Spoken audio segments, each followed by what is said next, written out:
D'accord, je suis Mohamed Ben Slama, je suis ressortissant de l'ISAC, j'ai fait des études en cinéma et actuellement j'ai travaillé un film, c'est sur le setting de Qasba et ça concerne les gens qui ont fait des contestations, ça veut dire suite aux actualités de ce qui s'est passé.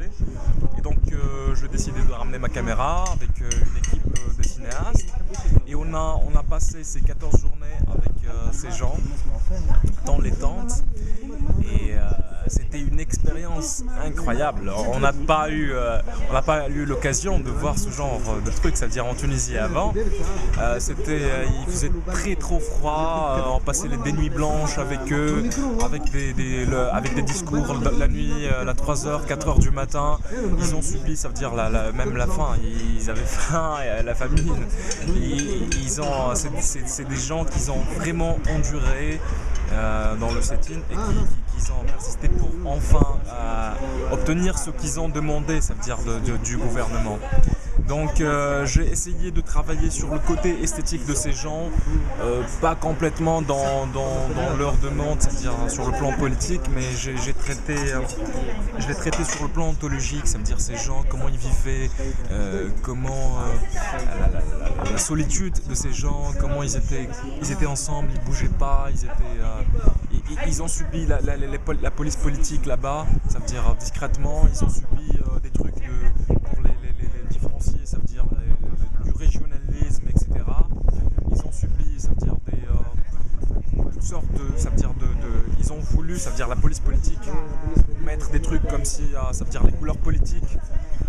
Celui-là, il est islamiste, celui-là, c'est un gauchiste, celui-là, il est, etc. Celui-là, il est bolchevique, je sais pas quoi.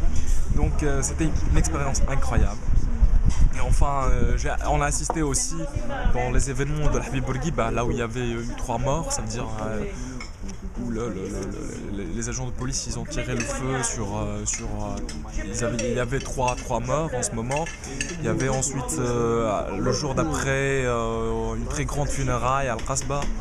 Donc tous ces gens ils étaient ensemble ils ont créé un mode de vie vraiment incroyable.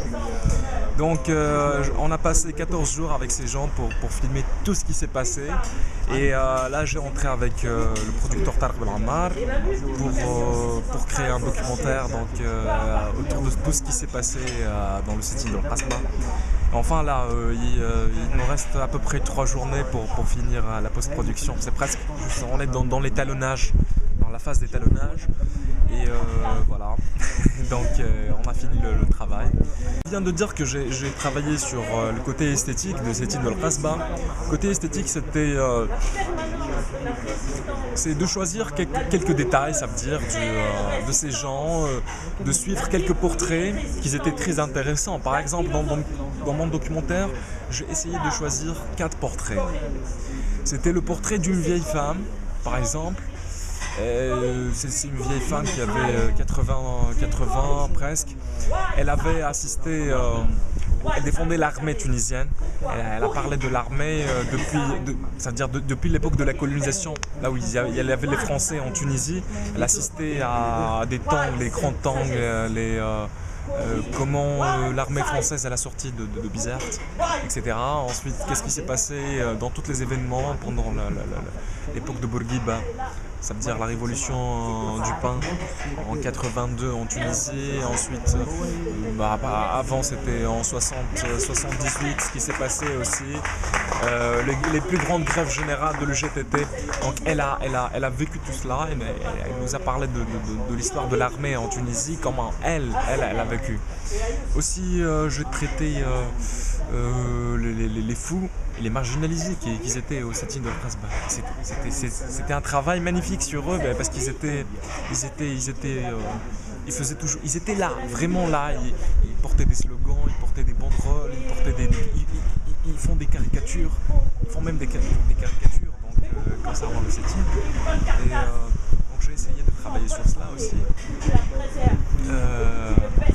Voilà, donc j'ai travaillé sur des activistes qui étaient des militants au sein de l'UGT. On va dire c'est le syndicat des étudiants. Et voilà. La nuit, lorsqu'il faisait trop froid, vraiment très froid, ces gens, ils allument du feu à 3h, 4h du matin, là où il faisait 0 degré ou moins 1 degré.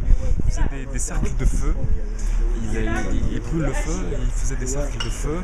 Là où il y a toujours des discussions concernant la politique, la situation politique.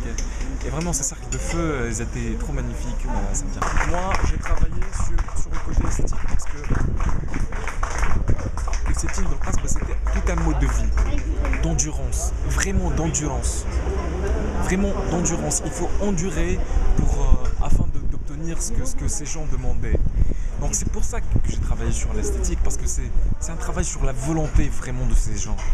C'était un travail sur leur discours, sur la façon de communiquer avec eux, la solidarité, malgré qu'il y avait des gens discrètement qui voulaient les différencier. Donc c'est pour ça que j'ai travaillé sur la question humaine de ces gens. Voilà. Donc c'est pour ça la question esthétique.